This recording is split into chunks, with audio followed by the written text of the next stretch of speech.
국부론을 주장한 애덤 스미스는 시장 경제의 원리를 설명하면서 우리가 저녁 식사를 기대할 수 있는 건 푸주간 주인, 양주장 주인, 빵집 주인의 자비심 덕분이 아니라 그들의 돈벌이에 대한 관심 덕분이다 라고 했습니다. 시장 경제에서의 경쟁을 통해 개인의 최선 행동이 사회적 최선과 한목적성을 보이는 부분에 대한 역설입니다. 하지만 경쟁의 당사자들 간의 이해관계에서도 그럴까요? 경쟁 관계에 있는 이해 당사자들은 경쟁에서의 승리를 위해 출혈 경쟁도 감수해야 했을 것입니다. 이 경우 개인의 이성적 최선 행동의 합이 사회적 최선과 불일치하게 됩니다. 죄수의 딜레마는 경쟁 관계에 있는 당사자들의 최선 행동에 있어서 개인의 양보를 이끌어내기 위해 사회는 어떻게 개인을 유도해야 하는가에 대해 많은 점을 시사합니다. 앞서 배운 필승 전략 게임이 상대방과 내가 턴바이턴으로 행동의 시간차가 존재하고 상대방의 행동에 대해 내 행동이 후행한다는 점이 있는 반면 죄수의 딜레마의 경우 이에 당사자들의 동시에 행동을 취하고 상대방의 의중을 미리 알 수 없기에 필승 전략 게임과는 다른 맥락으로 문제를 바라보아야 합니다. 그렇다면 죄수의 딜레마가 정확히 무엇을 뜻하는 걸까요? 예시를 통해 알려드리겠습니다. 강도 A와 B가 경찰에 붙잡혔습니다. 경찰은 A와 B를 각자 다른 방에 수감시키고 각자 자백 혹은 무죄 주장을 할 수 있겠습니다. 여기에 경찰 측에서 조건으로 제시한 것이 두 사람 모두 무죄를 주장하면 둘에게 3년의 징역형을, 두 사람 모두 자백하면 10년형을 내리기로 했습니다.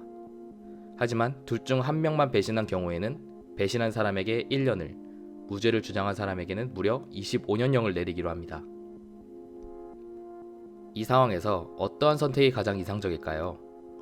물론 두 사람 모두 무죄를 주장해 각자 3년씩 구형받는 것이 제일 이상적으로 보입니다. 하지만 A와 B, 각각 개인의 입장에서도 그럴까요? A의 입장에서 생각해 보았을 때도 가장 이상적인 방향은 두 사람 모두 무죄를 주장하는 방향일 겁니다. 하지만 상대방이 어떤 선택을 할지 알 수 없는 상황에서 상대방을 무조건 믿고 무죄를 주장한다면 운이 좋아야 3년형, 비극적으로 상대방이 배신을 하게 된다면 25년형을 구형받습니다. 하지만 반대로 A가 배신을 하게 되면 받는 형량의 경우는 고작 10년과 1년입니다. A와 B, 각자 배신을 택해야만 최악의 25년형을 확실하게 피할 수 있기에 두 사람은 모두 자백, 즉 배신을 택하게 될 것입니다. 이렇게 두 사람 모두 최악의 선택을 하게 만드는 상황을 죄수의 딜레마라고 합니다. 그렇다면 죄수의 딜레마를 어떻게 돌파할 수 있을까요? 죄수의 딜레마 개념이 나온 지 60년이 지난 지금 많은 사례를 통하여 유의미한 전략적 힌트를 얻을 수 있습니다. 먼저 협력을 달성하려면 거꾸로 배신을 피할 수 있어야 합니다. 즉 배신하지 않으면 주어지는 보상이 배신했을 때 주어지는 보상보다 강력하거나 배신했을 때 주어지는 처벌이 철저해야 협력을 이끌어낼 수 있습니다. 여기에서 보상과 처벌이라는 단어를 사용했는데 이 두 가지 개념은 죄수의 딜레마를 극복하는 가장 유용한 수단입니다. 눈에는 눈, 이에는 이라는 말이 있습니다. 이에 대한 변형으로 티포텟은 과거에 저지른 배신 행위에 대해 벌을 주는 방식입니다. 상대방이 방금 게임에서 나를 배신했다면 다음 게임에서는 자기 자신이 배신을 선택해 상대방에 대한 보복성 처벌을 가하는 것입니다. 실제로 1980년대 죄수의 딜레마 전략에 대한 해법을 적용한 프로그램끼리 대결을 했었는데 티포텟을 적용한 프로그램이 우승자로 뽑혔습니다. 처음에는 협력을 택한 다음 무조건 상대의 이전 의사결정을 똑같이 따라하는 방식으로 코드가 작성되었다고 합니다. 티포텟은 1대1, 즉 정면 대결에서 경쟁자 그 누구도 패하지 않고 가장 좋은 성과를 만들어낼 수 있습니다. 최악의 경우는 오직 무승부뿐입니다. 이는 아무리 피해를 보더라도 아주 근소한 수준에 머문다는 장점을 가지고 있습니다. 하지만 만약 게임 중 누군가 실수로 한 명이 배신을 선택하게 되었을 때 상대방에 대한 신뢰는 이미 깨져서 서로 보복성 배신을 반복하게 됩니다. 이 상황에서 누가 먼저 그만하자 협력 관계를 유지하자고 제안할 방법이 아예 없습니다. 실제 상황에서도 지나치게 도발적이고 즉각적인 보복으로 인해 관대하다고 말할 수 없습니다. 이처럼 현실의 티포텟 전략은 이론과 같이 완전 무결하지 않다는 것을 확인할 수 있습니다. 죄수의 딜레마와 관련된 실험은 지금까지도 수만 번에 걸쳐서 이루어지고 있습니다.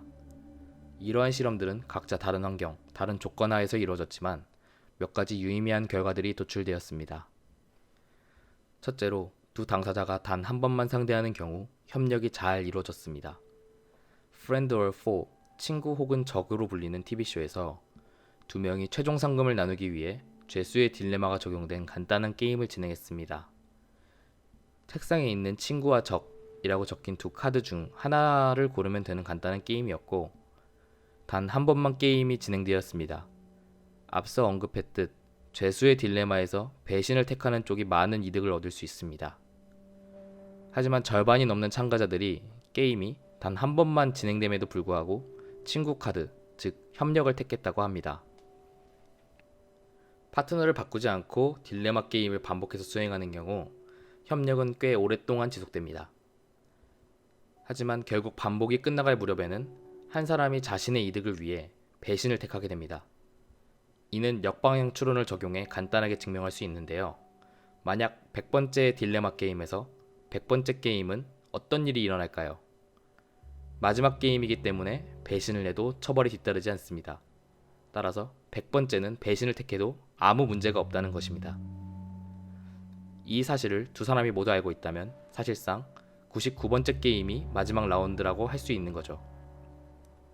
이를 또 역방향 추론을 통해서 98번째 게임이, 그리고 97번째 게임이 마지막 라운드가 되는 것이죠. 이런 논리로 1라운드까지 역순으로 적용해보면 처음부터 배신을 해야 이득을 볼 수 있는 결론이 나오게 됩니다. 하지만 당사자들은 이 논리를 철저하게 무시하고 상호 협력을 통해 서로의 이익을 추구합니다. 비합리적인 전략처럼 보이지만 양쪽 모두 비합리적이라면 이 선택은 결국 적절한 선택이 되는 겁니다. 게임 이론가들은 세상에는 다른 사람이 협력하는 한 자신도 협력하는 보답자들이 대다수라고 합니다. 사람들은 게임이 진행되는 동안 상대방의 성격을 파악해 그에 대한 적절한 대응을 합니다. 배신을 택할 것 같은 사람에게는 배신으로, 협력을 택할 것 같은 사람에게는 협력으로 대응하는 것이죠. 따라서 비교적 선한 사람이 아닐지라도 어느 정도 게임을 무사히 진행하기 위해서는 자신의 성격을 숨기고 일단 선하게 행동해야 합니다.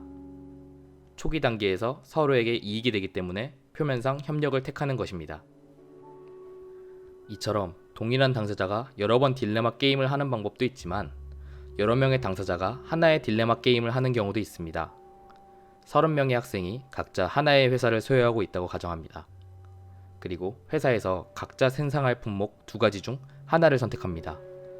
이때 A와 B의 이익은 다음과 같이 표로 나오게 됩니다. 모든 사람이 A를 택하는 것이 가장 이상적인 상황, 즉 모두가 동일하게 최대의 이익을 볼 수 있습니다.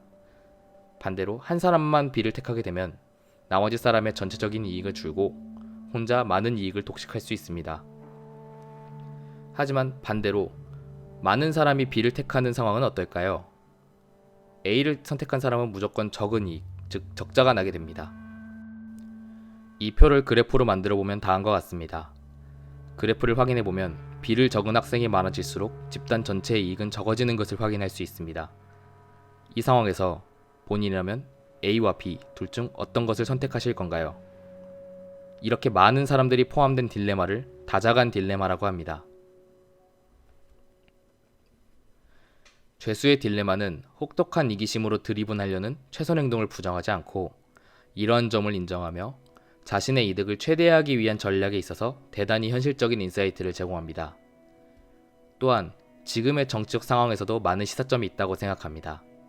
공공의 이익으로 대변되는 부동산 대책, 경기 부양의 방법론 또는 안보 전략에 대한 특정 정당의 사람들이 선함에 의존하려는 나이브한 스탠스에 대하여 시사점이 많습니다.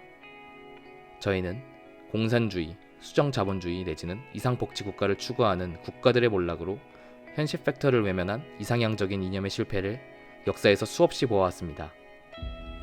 모두 내가 선하면 남들도 선할 것이다 라는 착각으로부터 시작되는 오류죠. 이론적으로 만들어낸 전략은 이런 의미에서 대단히 허술합니다. 저희는 내가 선하면 남들도 선한 것이 아니라 내가 아는 선택지를 남도 알고 있다는 게임의 본질을 이해할 필요가 있습니다.